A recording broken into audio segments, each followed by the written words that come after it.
características de los gentiles que dice que ustedes los gentiles, dice Pablo, esperanza no eran tenedores. Así dice literalmente. O sea, no tenían esperanza. ¿A qué se refiere la esperanza? La esperanza, como bien lo dijo Pablo, dice, por causa de la esperanza estoy preso. ¿Cuál es la esperanza? La esperanza que han de alcanzar nuestras 12 tribus, sirviendo a Dios de día y noche. ¿En qué consiste la esperanza? En la resurrección de entre los muertos y la vida eterna. Eso los gentiles no lo tienen. No lo imaginan. Es más, yo he llegado a escuchar gente del mundo, gente que se da de muy intelectual, y dicen inclusive que para qué una vida eterna.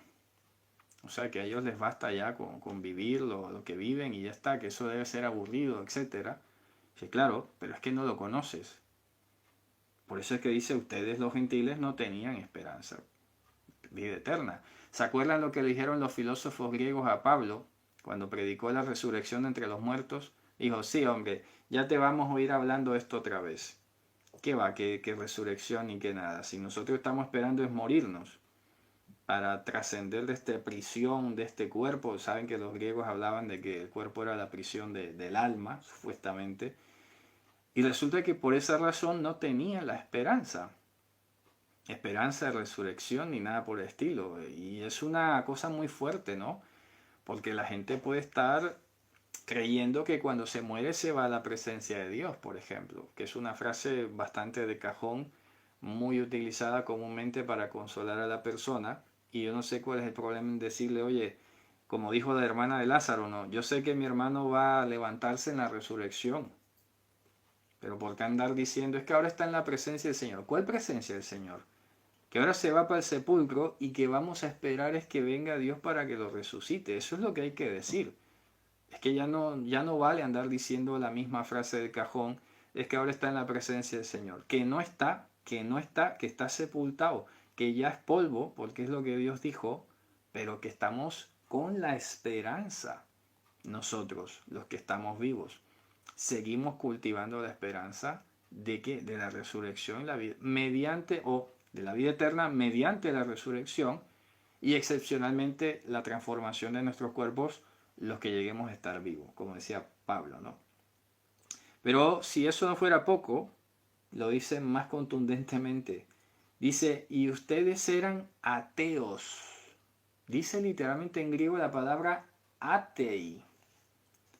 Ateos. ¿Cómo dice eso Pablo? ¿Por qué? ¿Acaso no tenían dioses los gentiles? Claro que tenían dioses, eran paganos, eran idólatras, tenían un panteón lleno de deidades.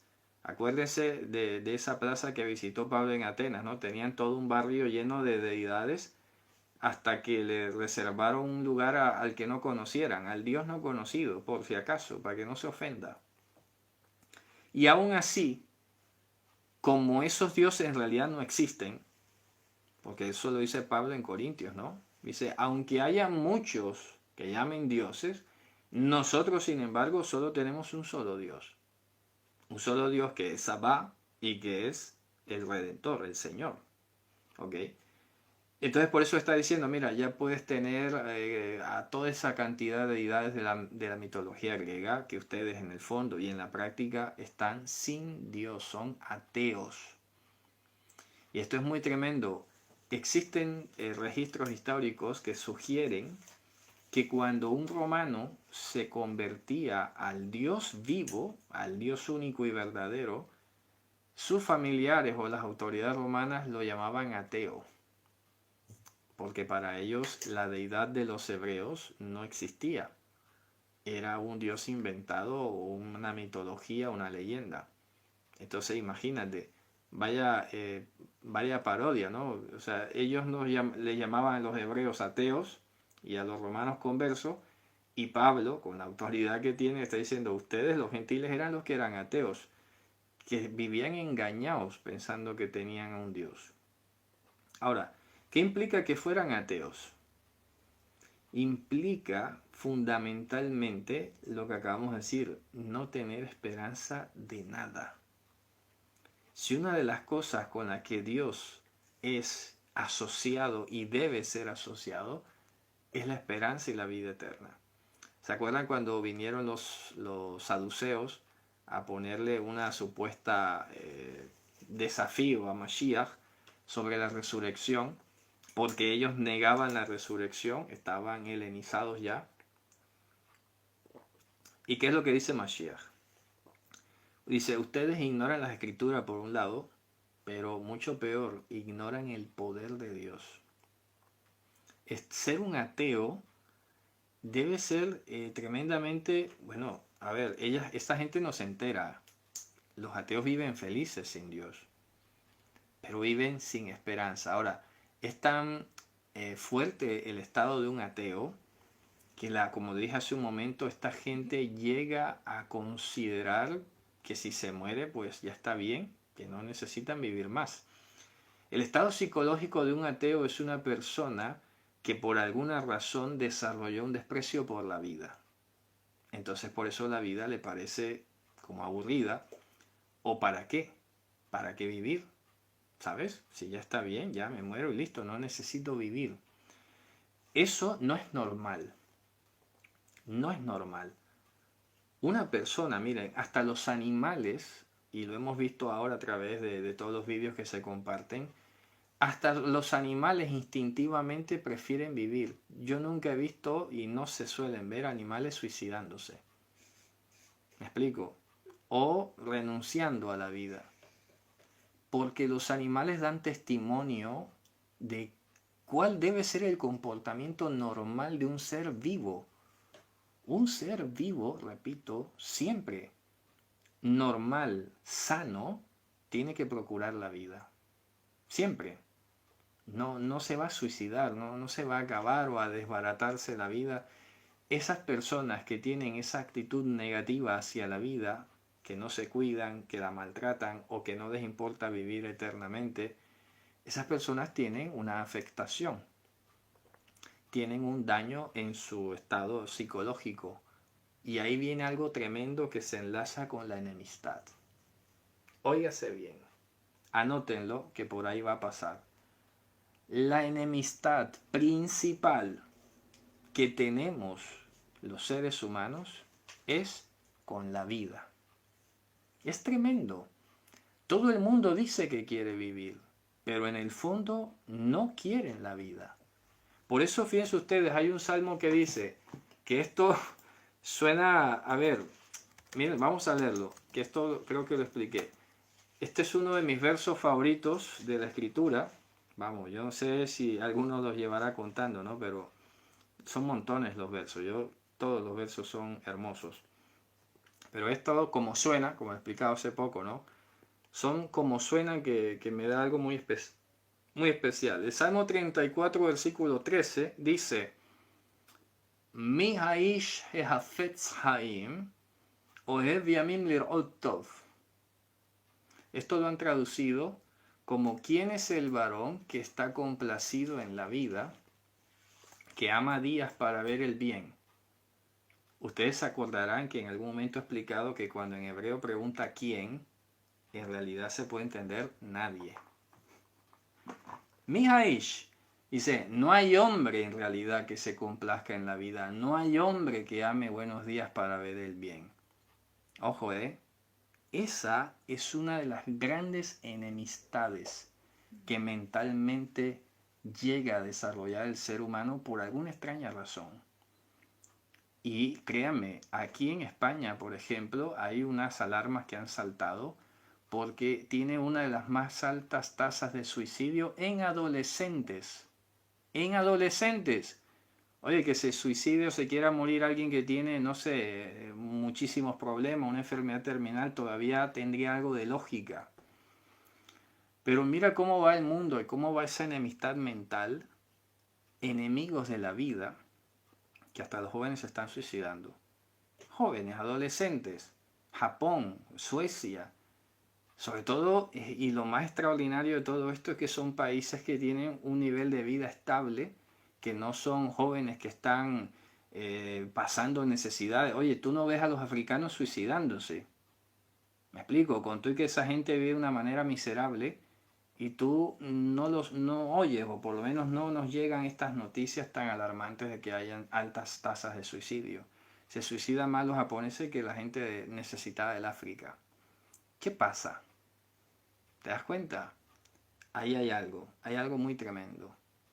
Entonces, lo que la Torah dice, hombre, como ya sé de base que tú no te complaces en la vida, que no amas los días para ver el bien, tienes una enemistad ahí con la vida, hombre, guarda tu lengua del mal.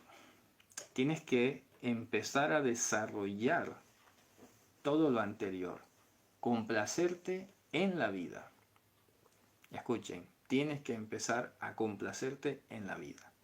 Ahí dice, ¿qué piensa de la depresión? La depresión es un fenómeno, son dos tipos de depresión. Y eso ya hay que hablarlo con una persona experta, pero básicamente para que lo entendamos todo, porque puede ser que a alguno le dé depresión, hay depresiones que son de origen biológico, es decir, que tienes alguna cuestión en el cerebro que no se desarrolló bien y da por biología, como un resfriado.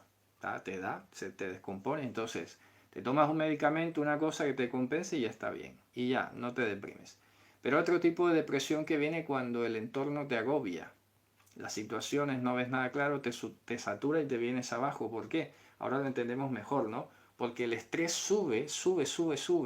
Hay una hormona que se llama cortisol, porque te mantiene en estado de alerta y cuando ya baja el peligro, entonces te vienes abajo y te sientes deprimido, desganado, que ya no sirves para nada, etc. Pero ¿qué está diciendo aquí la escritura? Guarda tu lengua, dice, empieza por quedarte callado. Y eso lo compartí hace poco con mi esposa. Está demostrado científicamente que la gente que profiere palabrotas y habla muy mal cuando está rabiosa y se enoja y dice de todo, esta gente lo que le está pasando realmente es que está desarrollando resistencia al dolor. Y óigase bien, no es bueno estar desarrollando resistencias o niveles más altos de tolerancia al dolor. Por eso la escritura dice, guarda tu lengua del mal. El Evangelio lo dice, no salga ninguna palabra deshonesta de vuestra boca, ni griterías, ni maldicencia, porque el ejercicio de tú explotar y hablar, lo que hace es que va acostumbrando el cerebro a más dolor, pero luego el cerebro implosiona y te deprimes. O sea que increíblemente una de las maneras de atacar las depresiones es empezando a guardar silencio. En ese lugar que dice, guarda tus labios de pronunciar palabras fingidas. Es que no tienes ni que hablar bonito ni nada. Si te sientes mal, te sientes mal. No vas a decir ahora estoy radiante, me como el mundo. Que no. Pero no tienes que fingir. Pero sí te tienes que callar. Pero ¿qué dice? Apártate del mal. Apártate del mal. ¿Qué te está haciendo daño? Pues apártate. Apártate. Y haz el bien. Haz lo bueno. Imita a Dios. ¿Ok? Gestiona el shalom y persíguelo. ¿Me explico? Gestiona el shalom y persíguelo. Te tienes que dedicar allí. Es una cuestión. En el ejercicio serás sanado con el favor de Hashem. Pero tienes que hacer lo que dice ahí. ¿Sabes? Y eso, con un poco de paciencia, verás el fruto. Dejar de dar fruto malo es el primer paso para empezar a dar fruto bueno. ¿Ok? Nunca se les olvide. Hay que empezar dejando de dar fruto malo. Entonces fíjense usted lo que estamos diciendo ahora. ¿Por qué? Porque la enemistad más grande que tenemos, natural, por naturaleza, es la enemistad a la vida. Y fíjense ustedes, efectivamente, como dice aquí la Javerá Diana, ahora se está poniendo de moda la eutanasia. Ahora a la gente se le da por reclamar la muerte. Imagínense a dónde hemos llegado. Ahora el Estado, yo me acuerdo, hice una tesis sobre eso, y es una discusión muy profunda que va a darse, porque resulta que el Estado, las funciones esenciales del Estado es preservar la vida. Por esa razón fundamental, un Estado no puede crear plataformas para que la gente se muera. Pero ahora como están en la onda de voltearlo todo, de ponerlo al contrario, ahora pretenderán que el Estado sea un Estado que provea para la muerte. Es absurdo, ilógico. Pero todo esto, repito, está demostrando la tesis que estoy planteando aquí, que hay una enemistad contra la vida.